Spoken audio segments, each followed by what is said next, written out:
Hi there, this is Friday the 22nd of May, and John Maddox, my wood genius guru, has finally finished a couple little things, and we put the doors on, and I've turned around so I couldn't see it when he put the rest of the pieces on, just so we could see what they are. And I'm going to show you, and I'll get your reaction, but you're sure going to get mine. This is it for the very first time, looking at Bestioni, the Beast of Turin. Oh my God. Look at that. Holy crap. Say hello, John. Hello, John. Again, you deserve two on this one. Look at this. Here's the hatching. Here's our hatches. Look at that. This is just then its final fitting and everything to do on it, but look at this. Is this absolutely magnificent?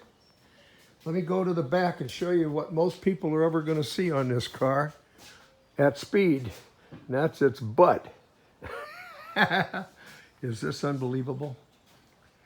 Able to take a vision and a dream and turn it into reality, and it's a multiple joint effort. Andreas, John, myself, Bill West, and there's so many people. Hamilton, all has their little specialty items that they can do that makes everything work. Well, this is number 8, and I got to tell you, this is something else, and you haven't seen it until it's done. I haven't seen it. Now, quickly, there's your chassis. And this is where that's going.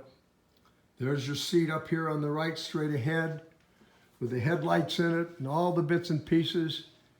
There's the horns. This is bits and pieces for 2 cars. And it's all over the place, but my God, there it is, the Beast of Turin. Tell me what you think. Share it if you like.